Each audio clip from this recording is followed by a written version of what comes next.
Kajuru local government area of Kaduna State is on a total shutdown as a result of a 24-hour curfew imposed on the state. In Kujama and Maraban Rido communities of Chukun local government area, it is a dusk to dawn curfew until further notice. Senior Special Assistant to the Governor on Media and Publicity, Samuel Arawan, says the curfew takes effect and it has begun between 6 p.m. and 6 a.m. daily. This was due to rumors of an imminent fresh crisis in Kasuan Magani community, one of the crisis-prone areas in the council. Enforcement of the curfew is by a combined team of the police and army. Commissioner of Police Kaduna State Command Ahmad Abdurrahman, who visited the local government areas, where he said the force will not treat any threats to public peace with kids' gloves. Some people are breaking the rule of the curfew and also trying to incite disturbance. I've sent a lot of troops there in conjunction with the garrison commander. They are patrolling the width and length of not only Kajuru, Kasuan Magani and all area, because all the area is supposed to be under curfew.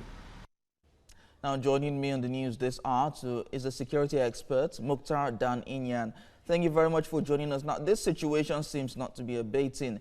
It's been a recurring decimal here. What are we not doing right? What we're not doing right is we are not educating the people we have in uniform, especially the non-commissioned officers. From my understanding, what had happened in Gombe initially in the procession was that some member of the armed forces or paramilitary forces or whatever have still not been able to ascertain beyond the shadow of a reasonable doubt what arm he belonged to, thought he had the right of way. And when the procession didn't do what he wanted, he decided to take his car and plow into them. I mean, that is impunity at the very least, and it shows that some people in uniform still think they are above the law. Till we have a society where everyone understands that those in uniform serve the rest of the people, nothing will change. We'll keep on having wanton killings. We'll keep on having all sorts of acts of destruction against lives and property. It's very unfortunate. It's been going on for way too long. Yes, really unfortunate here, but the government in Kaduna State, talking about Kajuru killings now, has imposed a curfew on Kajuru. Now, is this the solution to all of this?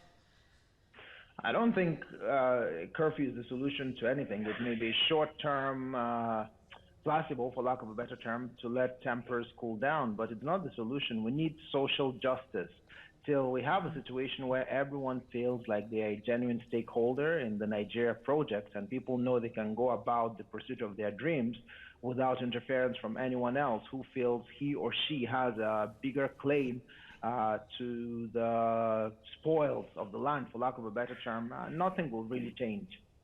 Kaju is just another unfortunate example. And as sad as I am to say, when the whole Kaju situation is resolved, something similar is going to pop up somewhere else based on pretty much the same reasons. One group of people thinking their rights supersede those of others. All right, so do you think the state government is doing enough to ensure that we don't have this kinds of crises? We're talking about Kaduna, we're talking about Gombe State, and the Boko Haram insurgency in the northeast. Is the government doing enough to ensure that we don't have this again?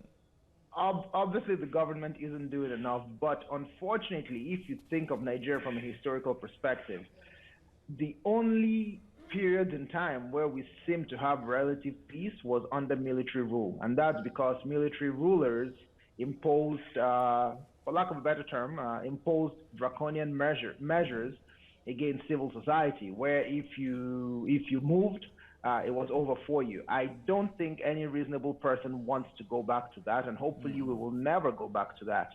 So within, we're in a civilian dispensation, and there are laws. We can't just arbitrarily arrest and imprison and execute perceived troublemakers. So we just have to strengthen our civil institutions. We just have to make people, and education is very important. A lot of people in Nigeria do not have the basic education necessary to function as citizens of a society. a lot of people still behave in a very archaic way, a way where they believe that strength is all that matters. And again, those people try to force their way. So civic education is also very, very important. Security expert Mukhtar Dania, thank you very much for talking to us. Have you